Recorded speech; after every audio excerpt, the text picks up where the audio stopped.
some of the last images of Ismail Haniyeh before he was assassinated in the Iranian capital.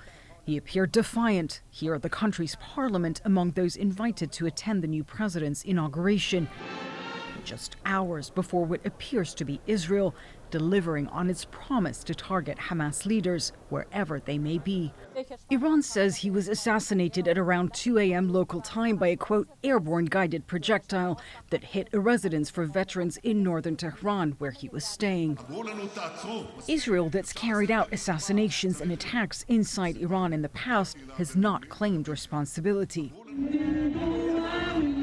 Unlike Hamas's military leadership that has gone underground since October 7th, the political leader of the group has been its public face, living in Doha, traveling relatively freely and central to ceasefire and hostage negotiations. His killing, at least for now, dampens hopes for a deal anytime soon.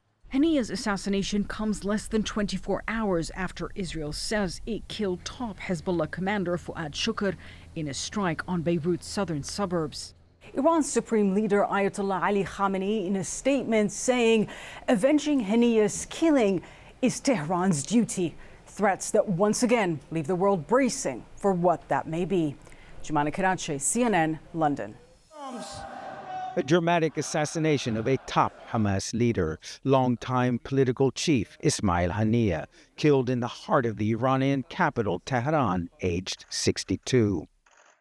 A major blow for the militant group Hamas, as they lose their main negotiator during crucial talks on hostages and a ceasefire with Israel.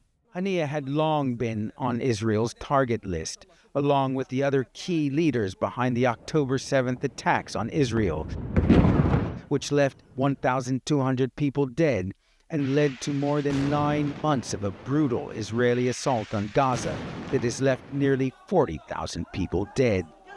Haniyeh even felt the personal toll of the war. In April, Israeli airstrikes killed 3 of his sons and 4 of his grandchildren. Born in the Shati refugee camp near Gaza City, Haniyeh's parents were refugees expelled from Ascalon, which later became the Israeli city of Ashkelon. Haniyeh joined Hamas during the First Intifada, an uprising against Israel in the late 1980s. He was imprisoned several times by Israel before returning to Gaza, where he rose through the ranks of Hamas.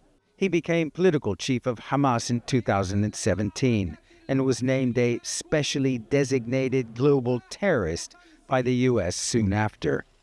Since 2019, he was exiled and living in Doha, Qatar, and had played a role of international figurehead for Hamas, taking part in peace talks with former U.S. President Jimmy Carter, and meeting with other world leaders, including the Emir of Qatar and a Chinese diplomat earlier this year. The loss of Haniyeh from the core of the Hamas leadership has now dramatically diminished the chances of Israeli hostages being released and puts any hopes of peace in the region on hold.